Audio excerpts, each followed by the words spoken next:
Tatlong salita lang yung babanggitin natin dito. Respeto, pagmamahal sa bayan at pananagutan. Dito maiintindihan nyo lahat mga kababayan. Hindi ko na hahabaan pa kasi limitado lang yung oras natin. Alam nyo, nung itinalaga si Sara bilang sekretarya ng DepEd, pananagutan niya na protektahan ang kaalaman ng mga kababayan nating Pilipino, lalo na yung mga kabataan.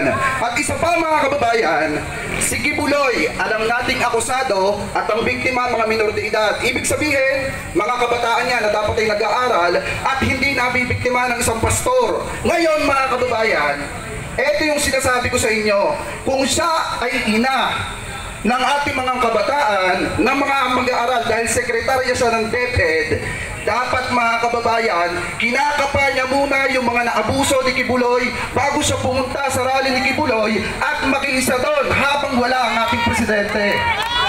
Ngayon mga kababayan, ito yung pangalawa, yung pagmamahal sa bayan. Alam nyo, yung ating mga kapulisan, yung ating mga kasundaluhan, lagi kong sinasabi sa vlog natin, napaka-importante ng mga yan sa tuwing nasusugatan yung mga yan para na rin tayo nasugatan. Ngayon mga kababayan, yung mga kasundaluhan natin, na winatar nung sa West Philippine Sea, simpleng komento lang yung hinihingi sa kanya. Hindi niya pa magawa. Samantalat yung mga simple natin mga kababayan dyan, kahit walang katungkulan sa gobyerno, meron silang komento mga kababayan. At ito pa mga kababayan, yung respeto at halal. Alam naman natin na yung ating presidente ay hinalal ng 31 milyon na botante. Ngayon mga kababayan, ipinananawagan na ang kanilang mga kasamahan na bumaba sa pwesto para ano? Anong sabi ni Roque ng aking kababayan? Para i-take over ni Sara yung pwesto ni PBBM. Kung yung sekretarya nga, yung DepEd nga, hindi mo kayang gamutin, ang Pilipinas pa kaya? Ganun lamang po, simple. Maraming salamat po. Thank you po sa inyo lahat. Maraming salamat sa... Alam ko yung ating mga maliliit na barko, pupunta. Pilit hinarang pero hindi hinarang. Nakabalik. Successful po. Palakpakan po natin yung ating mga kababayan na matapang. Malasakit sa ating mga anak. Sabi nga nila ang future ng ating bayan nasa kabataan. Malasakit na sana sa pamumuno ng isang magandang liderato sa kagawaran ng edukasyon ay magiging maganda po ang kinabukasan po nila. Ayan. So yun lang, tunay na tapak at tunay na malasakit. Bueno!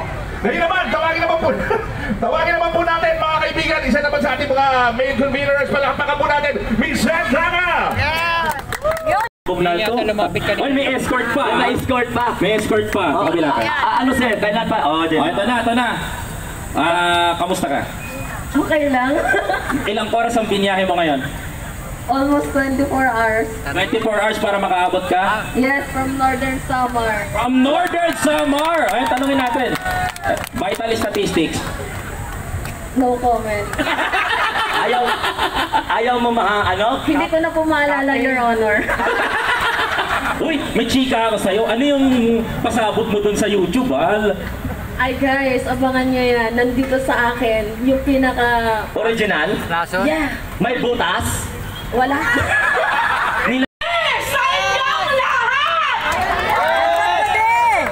Alam nyo guys, sa totoo lang, itong mga bagay na pinagsasamahan natin ngayon, pinagtitikun-tikunan ay napakahalaga po talaga. Kasi boses natin to guys. Alam nyo, mga minamahal, kaya tayo nandito kasi nga po, pinaglalaban natin ang ating presidente. Laban nga po sa mga mapanirang tao. Guys, alam nyo, naiiyak ako every time na ang ating presidente, lagi nilang binuball-jack, lagi nilang sinasabihang adik, bangag. Kaya nga nandito tayo guys para suportahan ang ating presidente. So now, dito muna tayo kay Sara Duterte. Bakit tayo nagtitipon-tipon dito?